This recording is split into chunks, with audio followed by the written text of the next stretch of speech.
पिशावर और कोयटा की मशहूर ट्रेडिशनल रोश की असल रेसिपी आज मैं आपके साथ शेयर करूंगी। इसे नमकीन गोश्त भी कहा जाता है। सिर्फ एक ही मसाले में इसको बनाया जाता है। जितनी ये रेसिपी सिंपल और सादा है इतनी ही टेस्टफुल बनकर तैयार होती है।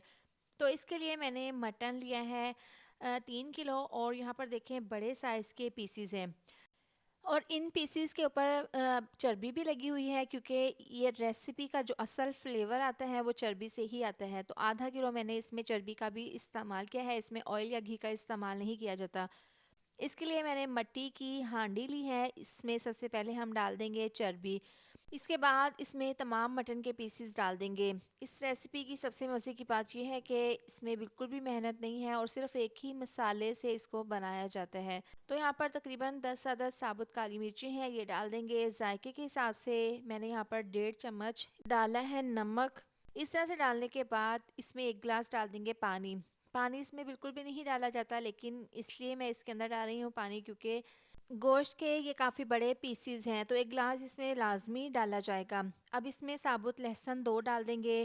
3 अदद आलू थे, इनको मैंने धोकर इस तरीके से 2 पीसीज में काट लिया है। 2 टुकड़े अदरक के डाल देंगे, इससे बहुत अच्छा सा फ्लेवर आ जाएगा। हरी मिर्चें तकरीबन 8 से 10 अदद डाल देंगे। मटन के ऊपर लहसुन अदरक हरी मिर्ची आलू डालने के बाद इसको मिक्स बिल्कुल भी नहीं करना, बल्कि इसको हम कवर कर देंगे फॉयल पेपर के साथ। इस तरीके से अच्छे से बंद करने के बाद नीचे से आंच तेज़ कर देनी है और कवर करके इसको 10 मिनट के लिए पका लेना है।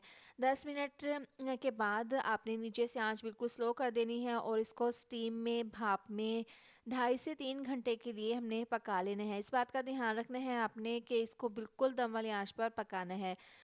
तो 3 घंटे के बाद चूल्हा बंद कर देंगे। फॉइल पेपर को हटाकर साइड पर रख देते हैं। यहाँ पर देखें, ऑयल इसमें हमने नहीं डाला था। जितना भी इसमें ऑयल है ये चर्बी का ऑयल है। थोड़ा बहुत इसमें पानी यखनी रह गई है और मटन हमारा मक्खन मलाई की तरह गल चुका है। तमाम चीज़ें आलू वगैरह हमारे अच्छे से गल चुके हैं। आप सर्व कर लेते हैं इसको।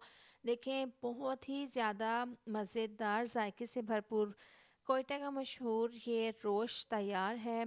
अगर आपने इसको एक बार अपने घर पर बना लिया ना, तो आप बाकी सब भूल जाएंगे, क्योंकि ये बहुत ज़्यादा टेस्टी बनता है। एक बार इस रेसिपी को ज़रूर ट्राई कीजिएगा और अपना फीडबैक ज़रूर दें कि आपको मेरी ये रेसिपी कैसी लगी है। रेसिपी पसंद आए तो वीडियो को लाइक शेयर सब्सक्राइब कर दें। मिलते हैं एक और नई रेसिपी के साथ। अपना बहुत सारा ख्याल रखें। अल्लाह हाफिज़।